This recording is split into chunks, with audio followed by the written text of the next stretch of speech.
হাতে গণনা করাই আপনাদের পক্ষে সম্ভব। এবং ইতিমধ্যে আমরা ঢাবি থেকে ভোট দেখেছি, সেই ভোটে আমরা কারচুপির অভিযোগ দেখেছি, নানা রকম অভিযোগ আসলে উঠেছে, যেটাতে মনে হচ্ছে যে নির্বাচনটা স্বচ্ছ হয়নি, কিংবা একটা বিশেষ গোষ্ঠীর অনেক বেশি নিয়ন্ত্রণ নেওয়ার চেষ্টা ছিল এই নির্বাচনটাকে। আমরা দেখলাম যে আপনারা ওএমআর পদ্ধতিতে আসলে ভোট গণনা করবেন, যেটা আমাদেরকে বিগত সময়ে আপনারা জানান নাই, অবগত করেন নাই, বা অনেক বিষয় মতামত নিলেও এই বিষয়ে আপনারা আমাদের কাছ থেকে কোনো মতামত গ্রহণ করেন নাই। কিন্তু আমরা আশঙ্কা করছি আপনারা যে সফটওয়্যারটি আনছেন, আমরা ইতিমধ্যে জানতে পেরেছি সেই সফটওয়্যারের প্রতিষ্ঠানের একজন মালিক হচ্ছে জামাতের লোক।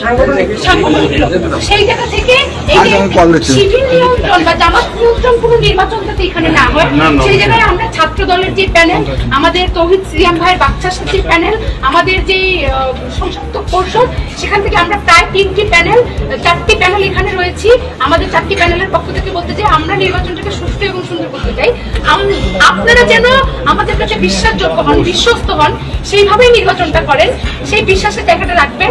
এবং আমরা ওএমআর পদ্ধতিতে ভোট গণনা চাই না, ম্যানুয়ালি হাতে করবেন, আমরা সেটাই প্রত্যাশা করছি। রাষ্ট্রীয়ভাবে এই নির্বাচনের জন্য অনেক কোটি টাকা বরাদ্দ দেওয়া হয়েছে। আশা করছি যে আপনারা নির্বাচনটাকে সুষ্ঠু করার জন্য যদি একটু বেশি পরিশ্রম করতে হয়, সেটা আপনারা করবেন।